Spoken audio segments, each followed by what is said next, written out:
So Ken, I've been talking to a lot of technicians. I know you're really accomplished and you do all kinds of like really cool stuff.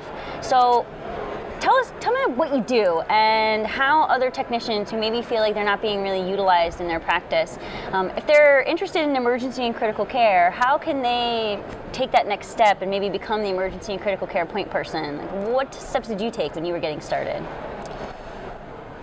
Yeah, so I don't think I really took any intentional steps towards going this way. I work at a hospital called the Lobianum Hospital that's in Los Altos, and that place, I just happened to find on a newspaper ad that said help wanted, basically. And so once I applied, got the job, this is where all this transformation pretty much happened.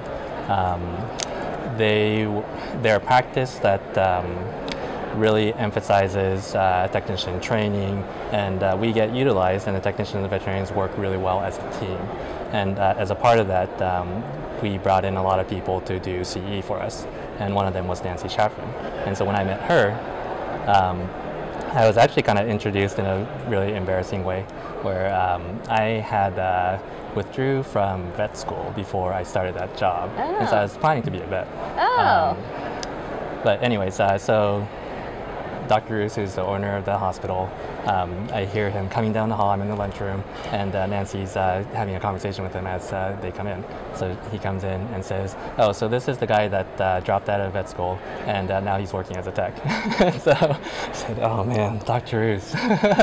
He's that kind of a guy. Well, you didn't go back to vet school. You stuck with being a technician because you really love it. Yeah, and it was because so Nancy had this stern look and said, "Okay, so are you enjoying it? Do you like it?" And that's when I said, "Yeah, I really do." And since then, she said, "Okay, well then you got to get yourself licensed." And that's when I found out about the VTS Academy as well, because she was a VTS and ECC. And it just kept going forward from there. From there, she said, "Hey, do you want to do a case report for us?" And so I did a case report. I started presenting. And this is kind of how I got into this lecture circuit.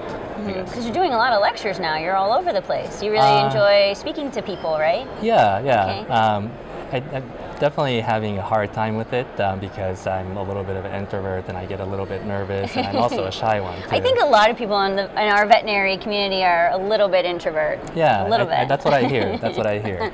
And so, but when I get up there and talk about the types of things that we're doing as technicians, how much we can do as technicians to play a role, that's where I kind of lose that shyness, and I'm able to talk about it just in terms of what I'm passionate about. And so that's how I think this whole lecturing thing works for me. So what are the top things that you're passionate about? What's going on right now that you're really super psyched about?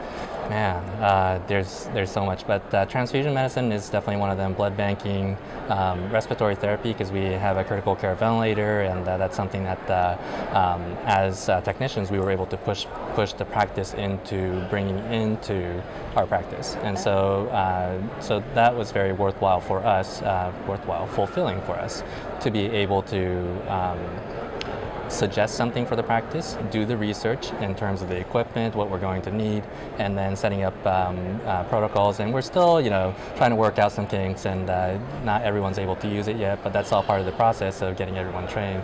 And being able to be involved in a very meaningful way for something like that in a practice that's as large as our practice is, really keeps me going. If that makes sense. That's awesome. And I know you're involved in your state association as well. I mean, for those technicians who aren't involved in their state association, do you think it's valuable for them to get involved? Absolutely, absolutely. Because I know that there's a lot of opinion out there in terms of technicians not being utilized well enough or not being paid well enough.